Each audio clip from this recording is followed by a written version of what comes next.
Sveiki, brangieji. Nu ką, rytoj Velykos, tai norėjau visus pasveikinti su šitą gražią šventę, tokią pavasarinę, kuri daugiau dvasinė mūsų šventė yra. Prisiminti, kas yra mums svarbu,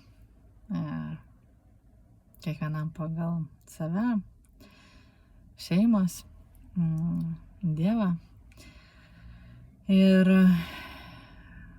dvasinį pasaulį, kuris egzistuoja ir labai įtakoja mūsų gyvenimą. Tai be dvasinio pasaulio nebūtų šito fizinio pasaulio. Ir tie, kurie ignoruoja dvasinius dalykus, jie ignoruoja patį gyvenimą. Ir nesvarbu, žmogus tiki, netiki, suvokia, nesuvokia, žino apie tai. Neišvengia problemų susiduriant su tuo.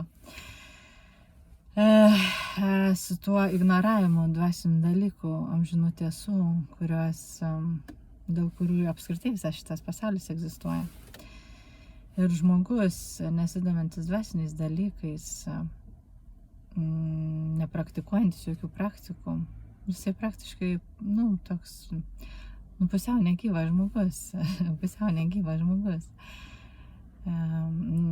Jisai nemoka gyventi, nemoka bendrauti, nemoka daug dalykų daryti, nežino, pakliūna į bėdas, įvairias visokias. Daug dalykų vyksta. Ir aišku, tiem žmonėm, kurie praktikuoja dvasinės praktikas, įvairias religijas, ar vieną religiją, tai irgi kartais pakliūna tam tikrus įsitikinimus, tam tikras programas, iš kurių labai sunkiai irgi išeina.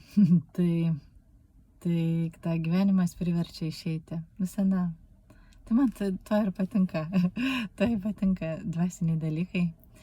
Matyti juos, kaip jie veikia, kaip įtakoja mūsų gyvenimą, tiek privataus žmogaus, tiek ten porų, šeimų, vaikų, tėvų, giminių, organizacijų, netgi tautų, valstybių, žemynų ir visa kita. Tai įdomiau gyventi, įdomesnis tai gyvenimas, spalvos to gyvenimo išryškėja. Ir kas yra lemta žmogui įvykti, bet kokiu atveju įvyksta. Ir kartais žmonės labai priešinasi tam tikriems dalykams, pokyčiams. Ir kartais tenka per skausmą ateiti į tam tikras vietas gyvenimo ar aplinkybės.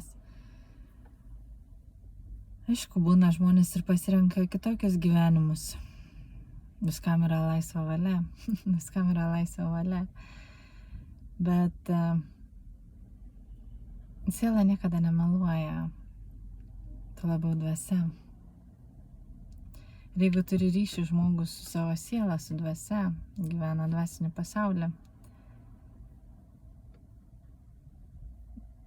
jis visai kitokiam pasauliu gyvena.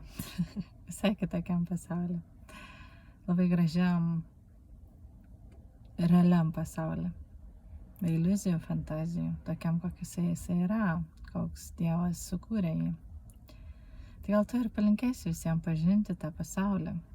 Ne tik regimąją, bet ir neregimąją, o jaučiamąją dalį. Tai visi su Velykom ir gražių švenčių visiems. Iki.